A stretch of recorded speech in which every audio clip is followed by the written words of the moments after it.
We're a nonprofit organization dedicated to eradicating human slavery, human trafficking, child exploitation, and child sexual abuse material through disrupting networks and applying data, technology, and advanced analytics and intelligence.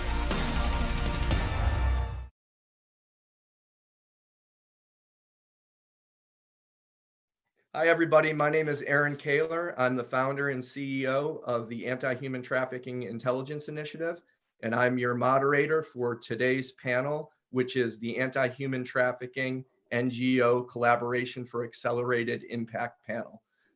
Extremely excited to be here today and have all our distinguished guests representing their own respective NGOs that work hard in the anti-human trafficking and CSAM space. We have Sarah Crow, the Strategic Initiatives Director at Polaris, Rochelle Kehan, the CEO of Collective Liberty, Stasha Sheehan, the Vice President of the Analytical Services Division at the National Center for Missing and Exploited Children, or NCMEC, and Michael DeTurno, the Operations Manager for the Noble. Thank you so much for joining us today and supporting us at the Anti-Human Trafficking Intelligence Initiative for our Follow Money, Fight Slavery second annual summit. We're going to start out with a brief bio from everybody on their background and what they do in the industry, and a little bit on each of your organizations.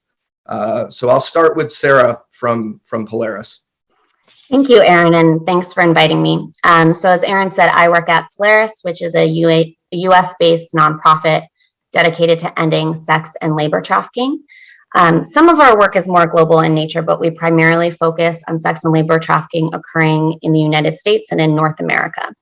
Our largest program is that we operate the U.S. National Human Trafficking Hotline, which is a 24-hour hotline for victims and survivors that can reach out, get connected to support in their area, report to law enforcement. It is a confidential hotline, and we are able to take calls in all different languages. That's actually where I got my start 11 years ago in the anti-trafficking movement. I started as a hotline advocate, so taking calls on that hotline. So I've actually handled thousands of trafficking cases through that hotline.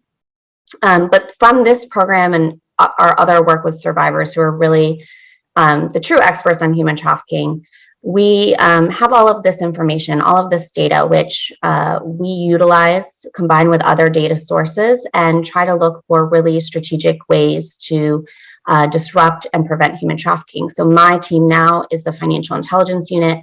We work specifically with the financial services industry to understand what human trafficking looks like, help financial institutions detect it and better respond to it. And that is my current role. Thank you so much, Sarah. Rochelle?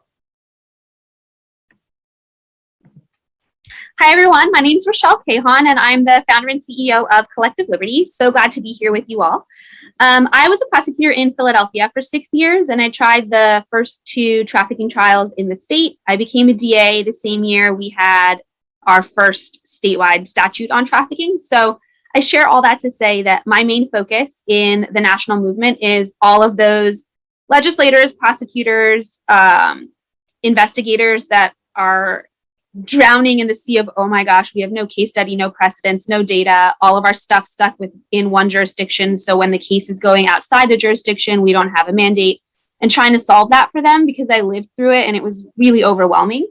And as the investigator and the prosecutor, you're the one looking in the face of the victim or survivor and telling them about the deficiencies in the system. So it's emotionally, you're the front line, and so those are my people where I'm like, let me just lift the burden on you a little bit.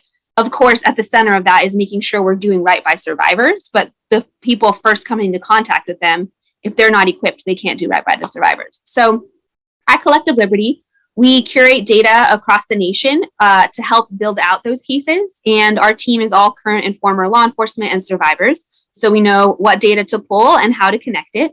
And we have our own proprietary AI system that's helping not only collect and structure it, but analyze it in the back end so that we can quickly and promptly provide analytical support to our partners in both the law enforcement space and the AML investigation space, anyone investigating trafficking at an official level, we provide that assistance too. Maybe Stacey's next. Yeah, she is. Stacey. Hi, thank you so much for having us here today. My name is Stacey Sheehan, and I'm a vice president at the National Center for Missing and Exploited Children, where I've had the pleasure of working for the past 23 years. Our organization is a private, nonprofit, non-governmental organization that was founded in 1984 by John and Reve Walsh after the tragic events in which their son Adam was abducted and murdered. And the Walsh family came together after that tragedy and channeled their anger and frustration into a more coordinated national response to the issues of missing and exploited children. The National Center is congressionally designated to operate 15 different programs of work related to missing and exploited children. Clearly, I'm not going to be able to cover all of them today. I'm going to focus in on those that are specific to child sex trafficking. Simply stated, our mission is to help find missing children, to reduce child sexual exploitation, and to prevent further victimization. And you can probably see that each one of those mission areas connects with the issue of child sex trafficking. Those primary programs that intersect with child sex trafficking are the intake of missing children. We have assisted law enforcement in over 376,000 recoveries of missing children. And while not all missing children are child sex trafficking victims, and not all victims of child sex trafficking are missing children, they are a vulnerable population to being targeted and recruited for this crime. So that's where the direct connection takes place. We also operate the Cyber Tip Line, a global reporting mechanism for child sexual exploitation online. We've received over 116 million Cyber Tip Line reports to date. The largest category is related to child sexual abuse material. The second is related to online enticement of children for sexual acts. And the third is child sex trafficking. And then as part of both of those programs of work, we offer analytical resources to law enforcement and prosecutors, leveraging the public-private model of the ability of a nonprofit to receive donations of both technology and data that we're able to add value to the tips and the leads that come in and develop leads and intelligence on potential child sex trafficking that's occurring through using sources like LexisNexis, Thomson Reuters, and TransUnion, coupled with trafficking specific technology, OSINT or online open source analysis, as well as access to NCIC and NLITS. So with that, I'm going to throw it back to our moderator and want to thank all the other panel participants as well. I'm looking forward to participating with you. Thank you. Mr. Mike DeTurno. All right. Well, thank you. And good morning, everyone. Thank you for making time to attend this session today. This is very important information. But my name is Mike DeTurno. I've been full-time operations manager with the Noble since October of 2021. Prior to that, I spent the previous 15 years at PNC Bank, where I held responsibility for their entire fraud investigations operation. But I had also held roles in fraud prevention, fraud detection, and also fraud online and cyber fraud investigation. Aside from that, my background is in data, business intelligence, and analytical work. The Noble was founded in 2019 by Ian Mitchell, who's also a career fraud fighter. Spent his career in the financial industry doing similar work, managing investigative functions and that. But Noble is also a nonprofit, similar to other organizations represented on the call here today. And if I were to summarize what the cornerstone of the Noble is all about, where we play in this space, it's about awakening, equipping, and deploying effective tools, strategies, and techniques to the financial industry, to our financial partners, to help identify transactional activity, indicative of human trafficking or child exploitation, things like that. Giving, collaboration through partnerships across the industry, bringing folks together who do the same job, people who show up to do their investigation or their fraud analytics work every day. They're the ones who can touch those transactions by giving them the information and giving them the helping arm them maybe with some best practices from someone else in the financial industry who's who's maybe leading the way on this, or maybe, doing something more. We can all learn from each other, and we can all help raise the bar and do a better job of preventing and detecting these sorts of crimes by working together. So again, that's really what the Noble is about, with our cornerstone being really arming and equipping the financial industry with the tools and techniques that they need to help prevent and detect this sort of activity. Thanks, Mike. So we just had our keynote speaker, Ronnie Hong from Freedom Seal, who is a survivor of human trafficking, talk about her experiences, her organization, and some basics on human trafficking. We do want to quickly give an overview of trafficking from our perspective in the not just in the financial realm, but also from an NGO perspective and how we look at things from an overview of trafficking. So Rochelle from Collective Liberty is going to speak on that quickly. Yeah, just briefly, to not be repetitive, Ronnie's great, is when you hear us referring to trafficking throughout the organizations on this panel right now, we're going to be talking about whenever a trafficker or a trafficking network uses force, fraud, or coercion to force someone into the situation. And we really like to talk about it through the action means purpose model of an exploiter, what actions that exploiter took to help to basically force, fraud, defraud, or coerce someone into either forced sex or forced labor. And there are some nuances in that. If they're under 18, forced fraud or coercion is pretty much irrelevant for most of our definitions here.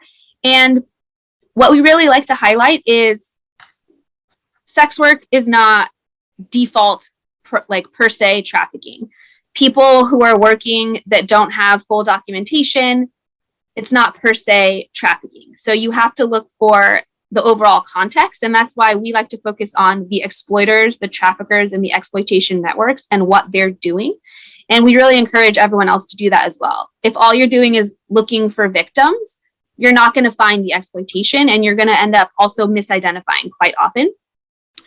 So I don't know if you guys wanted to add anything, but that's what we're talking about. The rest of this call, when we talk about trafficking, is exploiters specifically engaging in force, fraud, or coercion, and no consent is really there.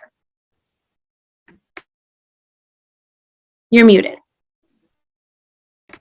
Stacey, anything to add to that quickly, or are you? The only thing I could add is that I believe all of us on the call also further define the exploiters as an independent, unrelated third party, often referred to as a pimp or a trafficker. It could also be a family member of the victim or a perceived family member, someone the child or adult refers to as an auntie or an uncle, but they may not really be blood relatives. It could also be gang members, or it could be the buyers themselves that are perpetrating the crime of trafficking without that additional third party facilitating in between. Thank you. So moving along, prior to starting the Anti-Human Trafficking Intelligence Initiative in 2019, I spent 20 years in regulatory compliance, anti-money laundering compliance, and financial crimes. Back in 2014, FinCEN, from part of the IRS that focused on financial crime regulation, started giving guidance around human trafficking. In 2018, they gave additional guidance and really put human trafficking on the radar of financial institutions. In 2017, they added a checkbox for human trafficking to the suspicious activity report that is filed by financial institutions everywhere. It's a really exciting time to see financial institutions getting guidance and being asked to do more around human trafficking, because we all know that human trafficking is a financial crime as well. So we want to talk a little bit about the connection to financial services and financial crime in human trafficking and CSAM, child sexual abuse material. So to start that off, I'll hand it over to Mike. Thanks, Aaron. And as I said before, not to be repetitive, but the real cornerstone of the Noble is around the integration with financial institutions, because when you think about the money flow for these illicit acts, this money is flowing through our financial and transactional systems, just like our payments for our cell phone bills, our debit card transactions, a gas station, you name it. This money is flowing right alongside numerous legitimate transactions as well. And, but the difference, and this is the key, and, this is what personally draws me to this work, and I know it just resonates with the other folks on this call. Behind every one of those illicit transactions is a person. It's a person. It's someone's livelihood, someone's, brother, mother, sister, daughter, some person. So the ability, the indicators of this activity are very clearly in our transactional systems today. The good news, this is good news story. The good news is that this sort of activity is very identifiable. It's very detectable.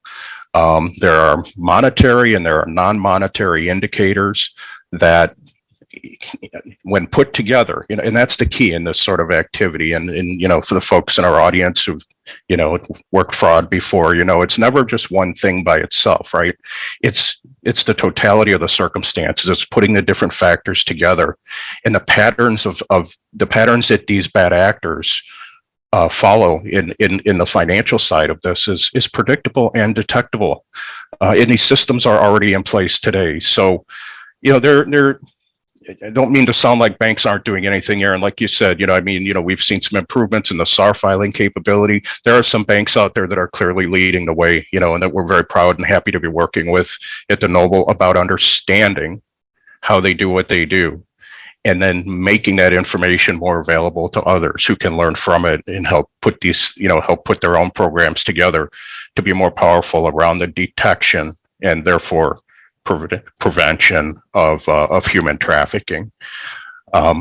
It's very detectable. And just one last point on that, also one of the things that we host a bi-monthly human trafficking roundtable. And, we've got roughly 20 to 30 different institutions represented on that call. And what we found through that discussion is that the majority of banks, even though they have something in place, and I say banks, it could be credit, use that term generically, financial institution that has something in place, the methodology, the best practices around, what to do with it. Now we've detected it. What should we do? What's the right way to investigate these? What's the right way to resolve this incident to the benefit of the victim, and also the perpetrator?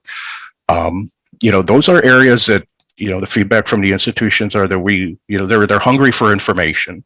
So there's just such an opportunity here to bring more of this information together and work collectively to help arm these folks who are reviewing these transactions with best practices on how to handle this. Yeah, and to second Mike's point, there's so much more to be done, but the topic is out there. It's very hot now, in that these institutions are talking about it in a way that historically they didn't. And I feel that with so much conversation and roundtables and discussion and folks like all of our respective NGOs speaking on this and providing tools and ways for institutions to ramp up and do more, I think we're growing to being in a good place. And eventually, I'm hoping within the next 3 to 5 years, hopefully not much longer, there will be more of a regulatory requirement and mandate and expectation from the regulators to act on this and add certain things related to anti-human trafficking and CSAM to the programs. Sarah, connection to financial services.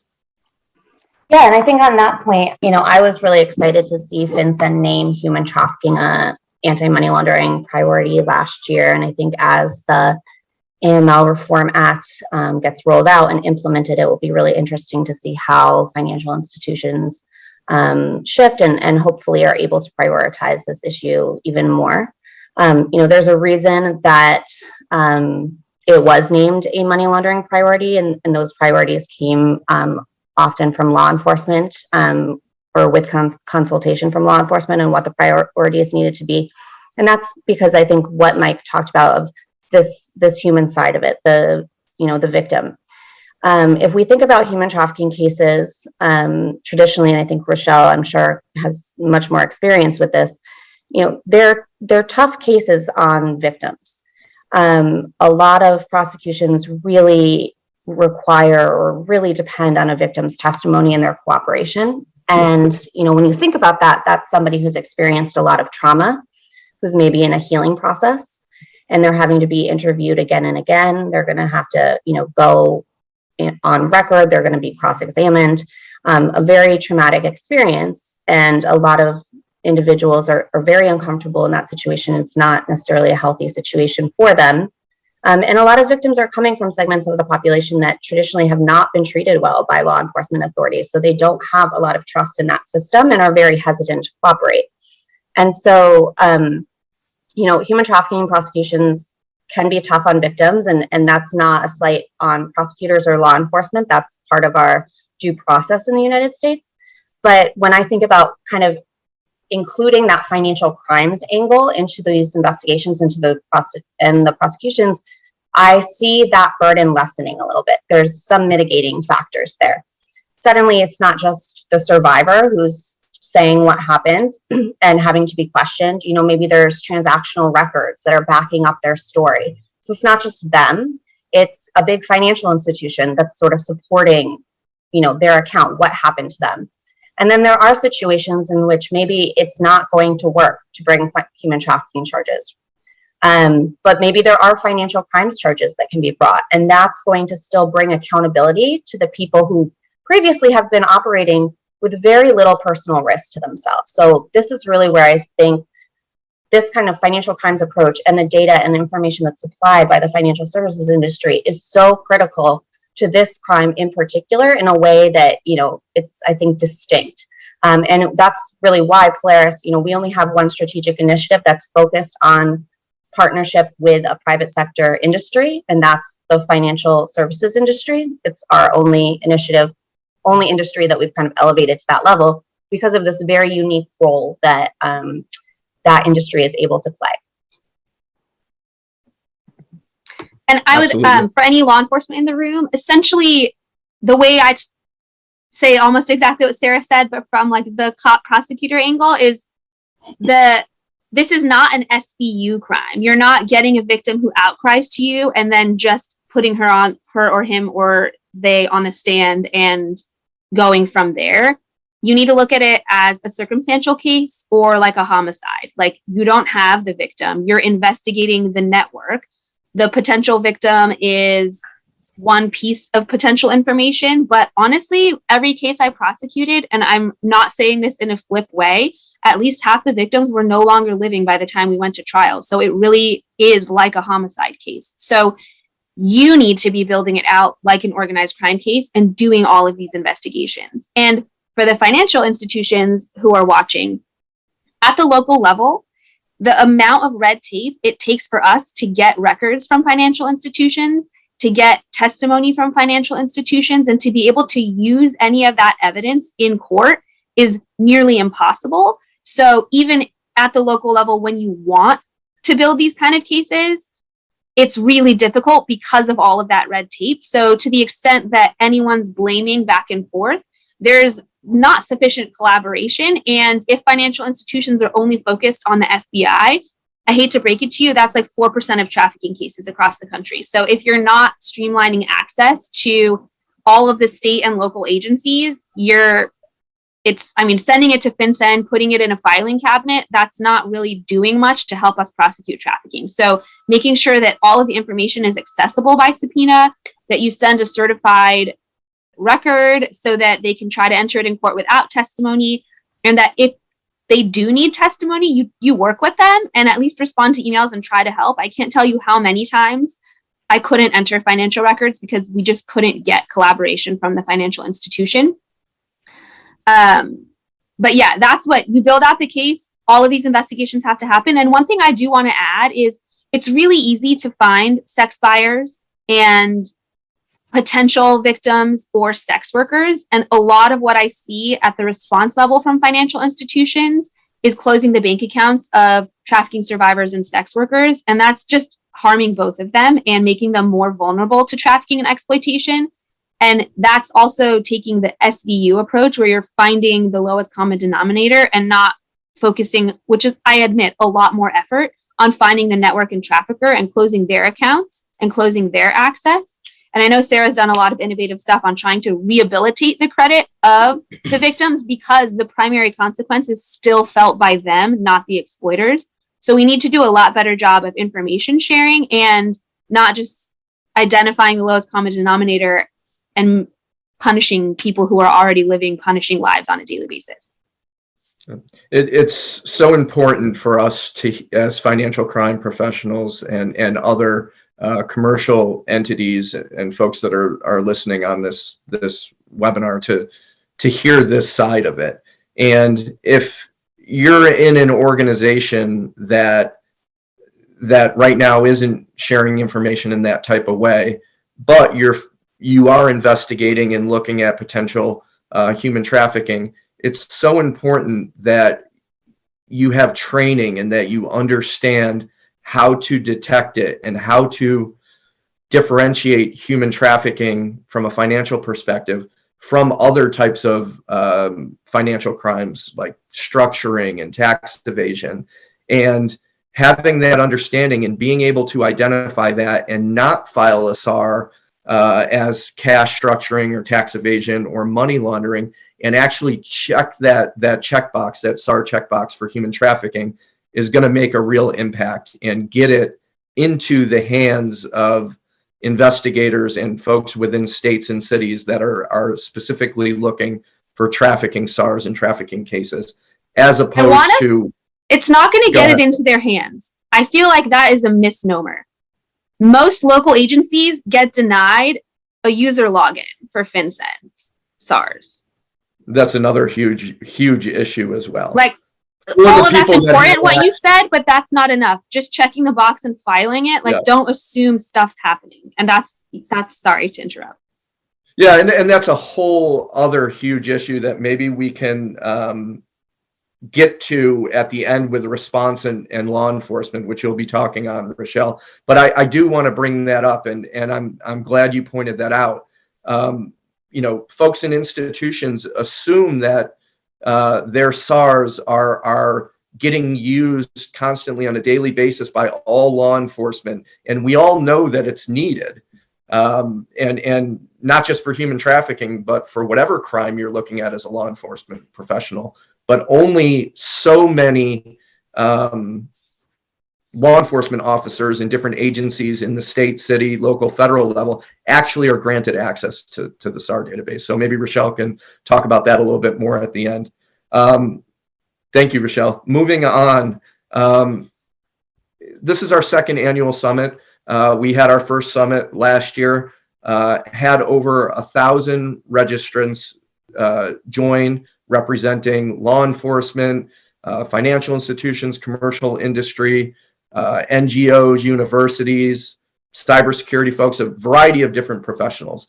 And the big theme of our summit last year and again this year is a call to action. We want you to rally and get involved and care about human trafficking within your financial institution, within your role in law enforcement, within your commercial organization, if you're in retail, hospitality, transportation, whatever you're in. So I want to talk about how the listeners can get involved and do more within their organizations if they don't know how. So to start that off, we're going to go to Sarah to talk a little bit more about this.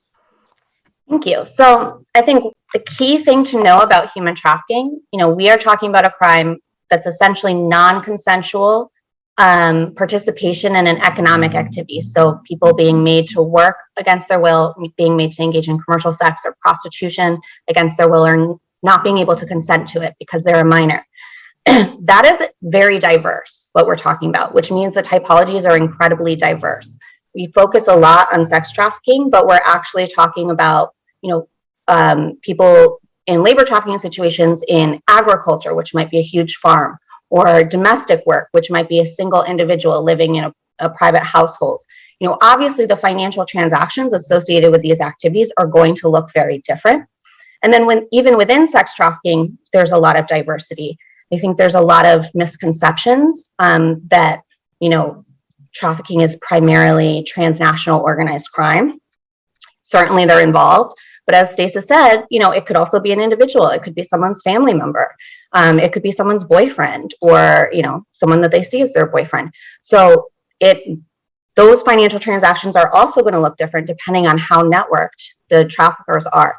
So my big call to action is really to get educated on that diversity of human trafficking, and then to start to think through, okay, where does my financial institution fit in? Maybe we don't, maybe we're a small credit union, so we may or may not have touch points to one type of activity, but we may have touch points to another. Start mapping your products and services to the type of activity, economic activity you're seeing.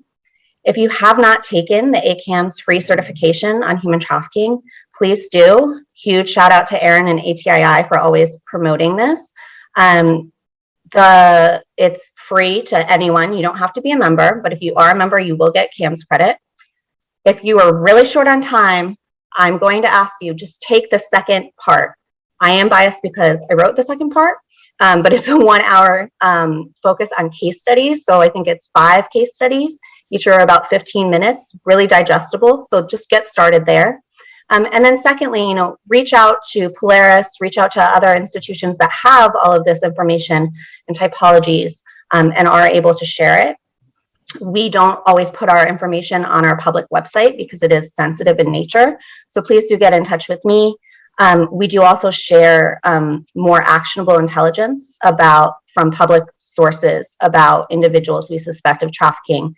So if you're in a position at a financial institution where you're able to set up that information sharing, and it's really one-way sharing information because we know you're limited in what you can share back, please also contact me about it. Thank you, Sarah. Yeah, please do take the free resources from ACAMS and Polaris, the human trafficking courses, part 1 and 2.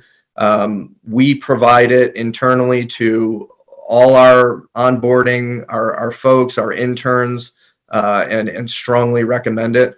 And it's free, and share it with your LinkedIn and with your peer group so they can see it and see it's free too. The more folks that are educated and putting it out there, the better we all are, and the more we can work together to do this. Mike, what are your thoughts on call to action and getting involved?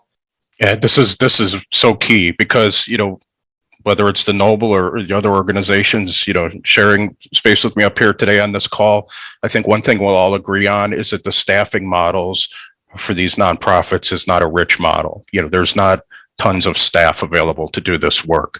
The power from the Noble and power from the other organizations here comes from our partnerships, comes from our network, comes from the people who volunteer, comes from the folks that want to make a difference. That is very, very true. With the Noble, for example, our website, thenoble.com, on that website, there's a link where you can apply to volunteer, basically, to help.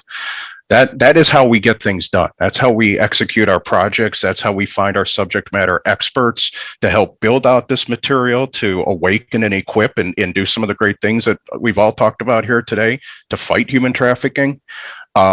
Rochelle, you mentioned something that just really resonated with me. One of the projects that we have going on is around what law enforcement wishes banks knew. And it's an effort around trying to capture and obviously, bring more clarity on the financial institution side to some of the struggles and the hurdles, and that maybe law enforcement, you're talking about SARS and things like that, and the actual throughput, the action on SARS on the other end, make that more visible to the financial institution side. And obviously the end result is, well, what can we do better to make something more actionable or get the information into the hands of law enforcement with less red tape, as you were saying, things like that. That's a project we've got going on right now. With the human trafficking roundtable that I mentioned, we have a scams roundtable that we're going to be starting up, and the scams isn't the scope of this discussion, but for the financial institution folks on the I mean, scams are a big problem, and it's getting bigger. You think so? We're trying to facilitate some inter-financial institution discussions around that, again, to understand what's going on today and build some best practices and help get that out to the broader group, because that's how we make a difference, is by taking the information from the folks, the SMEs. Everybody's good at something, right? We're all good at something, but the power comes from when you put everybody together, and that's how we make the difference. So again, whether it's the Noble, it's everyone else on the call, our power comes from the volunteers.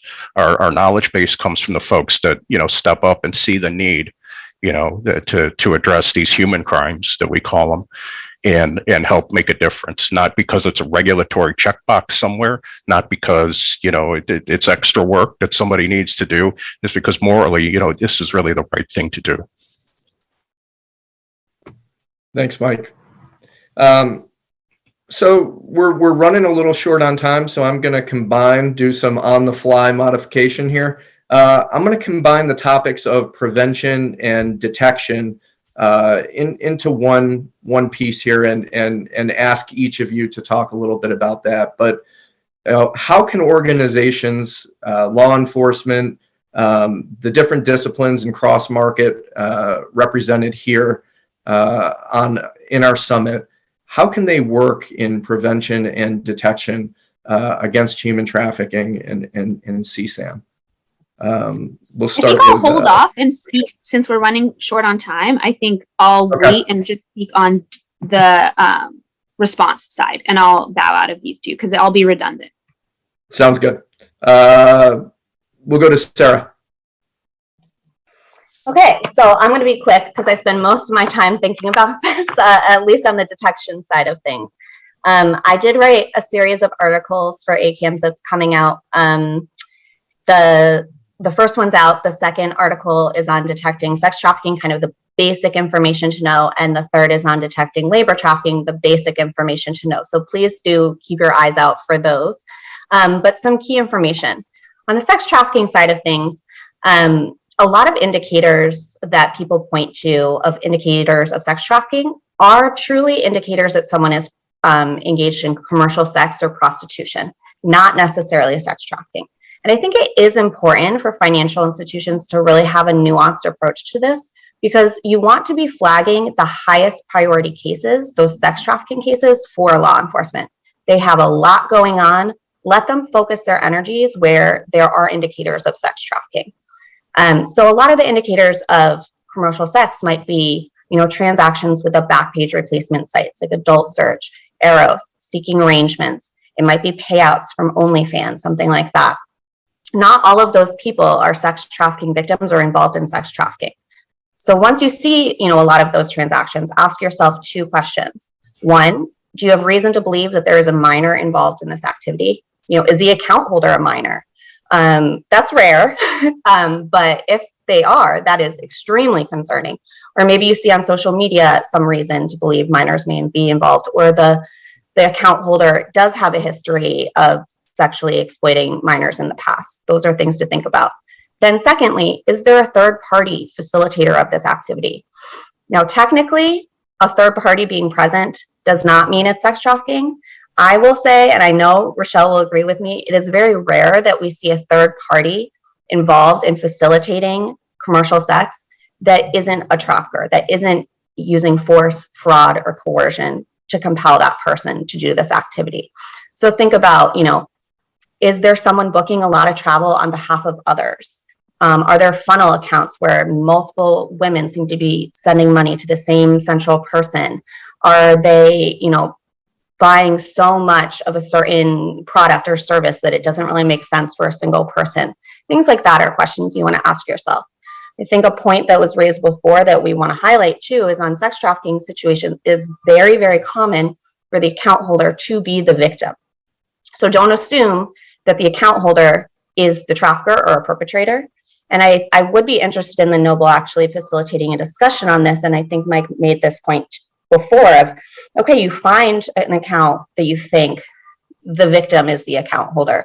What do you do with that account? You may have to close the account based on AML regulations. Is there a way to open a different account? I think that would be a really interesting conversation to be having. And then I do want to touch on labor trafficking. It doesn't get as much attention because it is notably harder to detect. But think about high-risk industries. So these are industries with low-wage, labor-intensive jobs. They maybe have a long history of very normalized exploitative conditions. They're often geographically or socially isolated. They're fractured labor supply chains. So the use of labor contractors or labor recruiters is very common. In the US, industries would include agriculture, landscaping, hospitality, non-unionized parts of the construction industry. If you have accounts related to those, think first, do some negative news checks. Do they have a history of labor violations? And then secondly, try and figure out their payroll. Can you see where their payroll is coming from? You may not have an account where payroll is being processed, but you should have some, flow of money to maybe another financial institution that suggests payroll. And if you do have payroll, look at that payroll. Is it normal? Is it too small for the size of their business? Is it not processed regularly, like they're withholding wages from somebody until the end of the season? Are you seeing, we have seen cases in which a paycheck to a victim was then deposited back in the trafficker's account. These are weird things that should raise red flags for you. Those are all great points. Thank you, Sarah. Stacia? I was just going to jump in to do a little bit of a yes and. So pretty much everything Sarah said in terms of engaging, educating yourself, learn the fact patterns so that you can better detect that. And Polaris, Collective Liberty, ATII, The Noble, NECMEC, any of our organizations or our organizations collectively can help you do that. In addition to that, I think we need to acknowledge expertise here, and that for the child sexual exploitation elements, there's a lot of crossover. Historically, we didn't see as much crossover in terms of the production and the selling of child sexual abuse material and child sex trafficking. And that dramatically changed at the end of 2019. And we saw a uptick in the data that we're tracking related to that crossover. And now traffickers are benefiting from the sale of that child sexual exploitation material online, as well as selling the child to buyers in that local geographic area. Now, each one of those crimes usually takes a different investigative path, different charges, different expertise. So again, it's going to be a more complicated crime to investigate, and you're going to need partners and stakeholders within your own agencies, within your own companies and your own organizations. And again, I think that's something the organizations here on the panel can also assist you with. It's similar along that same lines. We're also seeing some changes related to how that's occurring online, specifically subscription-based sites or one-to-one purchases via alternative payment mechanisms. So as soon as you think you have an idea of what it looks like and what that fact pattern is, we often see that that then quickly changes and we're all having to kind of relearn it again. One of the more disturbing facts that we're seeing is in the dissemination of child sexual abuse material online. We are now seeing a larger portion of the offender who took those images and videos be specifically a child sex trafficker, where that again was not in the past. They don't make up the largest percentage, but we are seeing an increase in that area. So I would make sure you're leveraging all your stakeholders in terms of the knowledge and the expertise and the resources that you're going to need to detect and prevent this. Yep. And just to jump off that, it's very, with COVID and all the online activity that's increased, there are so many different payments and companies and sources that are popping up for online streaming and your OnlyFans and the different sites. And it's very hard from a compliance perspective to understand and know, okay, which ones are, it's a business decision to bank these type of customers, and these banks and credit card companies and payment processors make this decision, based on the narrative, but also don't understand and have full picture of the child exploitation and other types of crimes that can be happening either behind that paywall or through. And so we're at a stage now that there's got to be a lot more guidance and a lot more detection and prevention protocols and understanding, so organizations are equipped to make the right decision and not unknowingly be a facilitator of these type of things. Mike. This is really great material and ideas being shared here. This is awesome. Just going to quickly add a couple of things. You know, the topic around prevention in human trafficking was actually something that came up in one of our roundtable discussions. And from a financial institution point of view, you know, prevention is not so much a transactional activity. Prevention is about training your frontline staff, creating, you know, making the red flags of human trafficking part of their annual training or quarterly training, whatever the training intervals are, but keeping it fresh, keeping it updating, and making sure that every person in your branches, for example, that has a face-to-face opportunity with a customer knows what the indicators are. I mean, we train them on other AML indicators. There's all sorts of other things required by regulation that we all trained on in the financial industry. This has to become one of them. That is our real key in prevention is when we have the chance to observe it ourselves in the financial industry. Then we talk about prevention and, you know, some of the things we talked about. Prevention detection very much is a transactional, monetary and non-monetary transactional type of an activity here. But I really can't emphasize the opportunity that we have in making our front lines acutely aware of what those observations they make, how important they could be. Thanks, Mike. I'm going to pass it over to Rochelle now to talk about response and the law enforcement perspective around that. Absolutely. Thank you. So I think everything you all just talked about, I obviously agree. And the front line, considering yourselves, like checking the box, doing all of those things, making sure you have the process is really important. But it's just kind of like, just so you know, it's ending with that. So whatever action steps are not happening afterwards, it's ending. So some financial institutions have proactive units that are, and I know not every institution's resourced, but they have proactive units that as things bubble up to a red flag, reach a SAR, they are able to dig deeper and make sure that it gets into the hands of law enforcement as needed, and they're able to make proactive decisions. I know a lot of policy has been the last 5 years around the Bank Secrecy Act and lightening the load on. It's now, if your institution says, okay, we can't share this information because of the Bank Secrecy Act, it's borderline an excuse at this point because the policy has lifted so much. And the goal of those policy alleviations is to make sure that we're acting on this stuff when we find it and not sitting on it. So if your internal policies and procedures are like, we checked a bunch of boxes and submitted this to the filing cabinet, that's something that I'm really urging you all to think about and adjust to the policies as they're shifting over the last 5 years. Because even if we gave every local law enforcement officer access to the SARs, which we are like not even close. It's like probably 10% have access to it in the first place. So that's where your SARs going, is to like nowhere.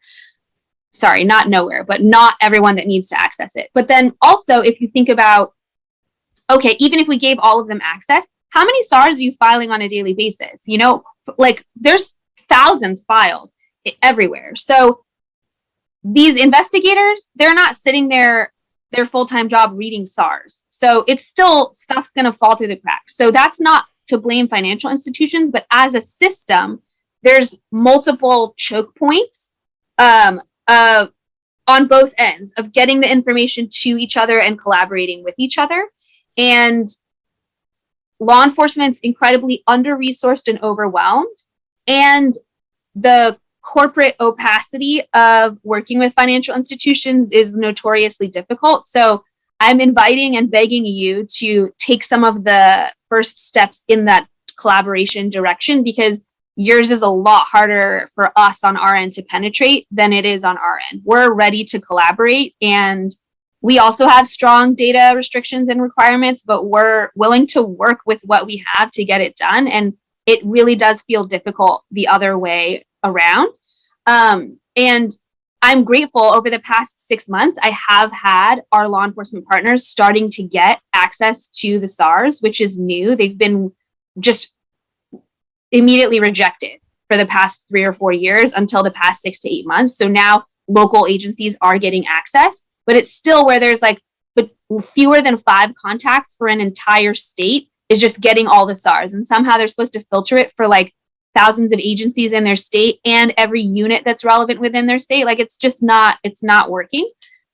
So anyways, that was a little bit of a soapbox, but overall, in terms of response and action, I think it's been so great and so innovative. And I know Nick Mick does a lot of great work. Sarah and I, when I was at Polaris, and since I started Collective Liberty, have like been tag teaming quite a bit on both ends, with her working quite a bit with financial institutions and us kind of trying to find ways for both sides to meet in the middle. And there's so much hunger for it. So I'm not being critical here. I'm just saying there's so much left to be done to make sure that that information is actionable and in the hands of the people who can take action. And so one of my favorite things about ACAMS and all of the financial institution conferences is it brings the financial investigators to the table. And that is the next step for making sure that all of the local task forces have what they need. If I'm an SVU investigator and my strength is talking to survivors and making them feel comfortable and building a case around them, I promise you my strength is not looking at Excel sheets and numbers. So we need that collaboration with someone whose strength is not talking to a problematic victim, but can really interpret all of that and follow up and get what you need. So that collaboration is so important. And every time I talk about that, most of the financial crimes investigators get excited because they usually don't get to work on the juicier cases like that. So if you're on the call, please find your local task forces, your local trafficking task forces, and volunteer to be on the task force. You will be a diamond on that task force, such a valuable asset, because you'll understand all of this process. You'll know how to find the SARs. You'll know how to convince the banks to cooperate with subpoenas in a helpful way, in a timely way, etc. You'll know all the stuff that this SVU investigator is like, I can't spend full time for 3 weeks figuring this out right now. So that's like, we just need more direct, consistent collaboration, and financial investigators can be a huge asset to that process. That's phenomenal. Rochelle, one thing too, I just want to throw in there to kind of cap that off, but what you say is so true. But in what we do, folks on this call and folks watching, there is no competitive advantage to any of us in fighting fraud and trying to, mitigate these frauds, getting these bad guys, perpetrators. It's partnerships. That's what makes us all working together. Yeah. Absolutely. Yeah, that's phenomenal information, Rochelle. I was shocked to find out in my state that a major agency had one person that had access to SAR data, and that person had to basically sell themselves within the agency that her access is important to any case that you're working on, let alone just a human trafficking case. And it probably wasn't even her full-time job, right? It's something she had to do on top of her rest of her workload. Yep. And, another point I want to make, aside from the law enforcement perspective of this, if you're in a financial institution, think of human trafficking and CSAM the way you would think of terrorist financing. Use your laws and your acts, use your 314 U.S. Patriot Act to share information, not just with law enforcement, but other financial institutions. If you found something, if you came across terrorist financing or national security, you would want to cross-reference the institutions that may share an account with your customer. Do the same thing for human trafficking, because that's going to make a huge impact, and you are protected by the law under 314 of the U.S. Patriot Act. Stacia, you're up. Thank you. I think really it's been covered. I think that there's a lot of opportunities for law enforcement and prosecutors to leverage existing efforts and work on the response to this. There's a lot of opportunities for the financial services industry to engage. And I think many of the groups are on this call One I did want to highlight that is not is the Financial Coalition Against Child Sexual Exploitation, which many of the people on this call are affiliated with. And it was started by the organization, the International Center for Missing and Exploited Children. Started around 2006, specifically targeting commercial CSAM online, and did a really effective strategy at combating that. More recently, it has grown to include commercial child sex trafficking online and commercial CSAM as well. So I would encourage you to look into that. I would encourage you to look into the Noble, because, and all the groups on the call today, the panel today. And I think that where you're going to find opportunities to help leverage the skills of the collective group to not only identify, but to find resources to respond, because there are ways through those communications and through those partnerships that you find ways that you can share information that you realize isn't permitted or is permitted to be shared, not prevented to be shared. And I think that, you know, you've highlighted several times, each person on the panel has highlighted partnerships. And I think anyone trying to do it alone is not going to be effective. We know that. And I think just make sure you're aware of all the resources that are out there, because these cases are really complicated to move forward and you need everyone's help, because at the end of the day, it is the victims and survivors that benefit from that coordination. And that's really, I think, all of the goal of everyone that's likely attending today is to find ways to better engage and to help that population. And in the spirit of this panel, NGO collaboration, we all, each of our respective organizations, all have certain capabilities and disciplines that we're excellent at, and we merge and blend in other disciplines. But everybody here knows that we can call one another and collaborate on a case, on a topic, on a white paper, on a project, whatever it may be. And there's many other great NGOs out there that do great work that each of us work with separately, and it's important that we all work together. You know, as we've all said, that's how the impact is made, of course. So final thoughts quickly. Let's all just quickly focus on a few things to wrap this up, and I'll start with Sarah. I think the best AML or anti-financial crime professionals I know are really curious people. They like learning new things. They like figuring things out.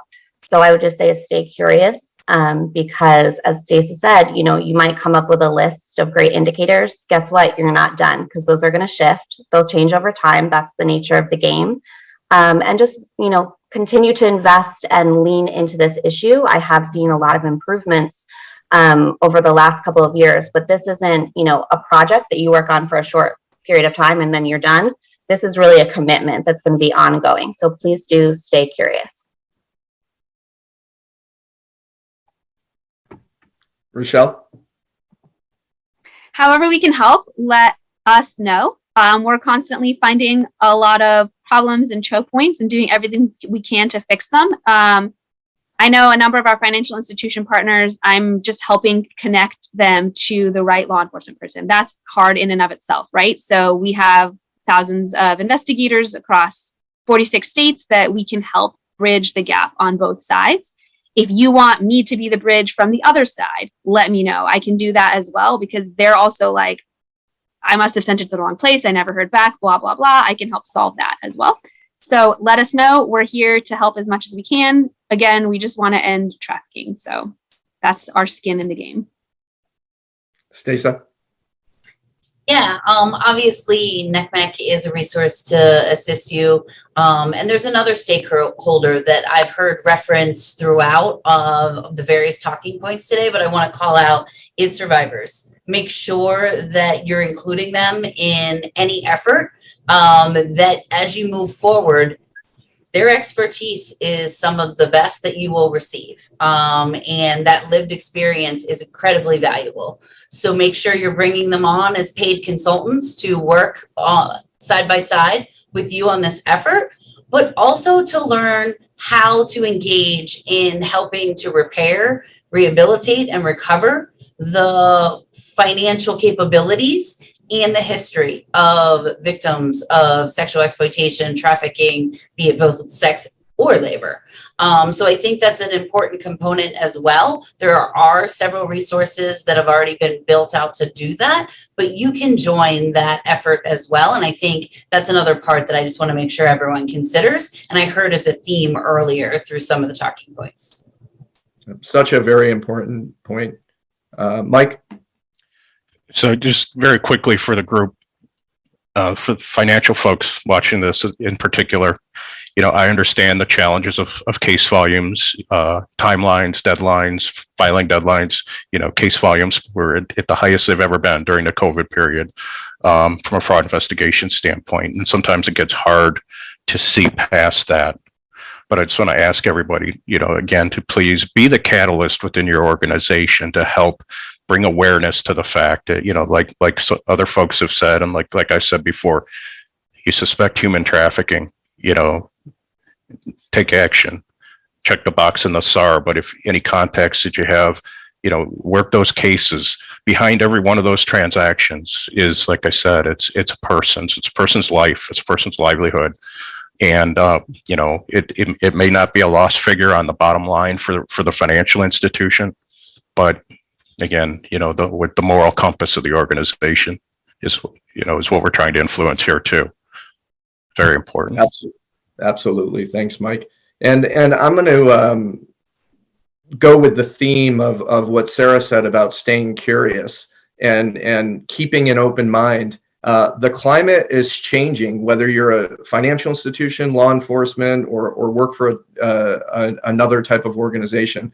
The vendors, the data, the analytics, the open source intelligence, cryptocurrency, the landscape is changing. There's so much data and investigation techniques available, and criminals, traffickers, bad guys are always changing and adapting. And keeping the mindset and same way of doing things that we've historically done it is not going to solve the problem. We have to stay curious. We have to keep an open mind, and we have to evolve as professionals to fight this type of crime. Thank you, everybody, for joining and participating. I think this was phenomenal. I think our viewers will take a lot away from this. This recording is also available after the summit to everybody that wants to review and get this information. Feel free to reach out to myself or our panelists on LinkedIn. Reach out for their email if you have a case or are looking to work or collaborate. And thank you so much again, everybody, for joining. Thank you. Bye-bye.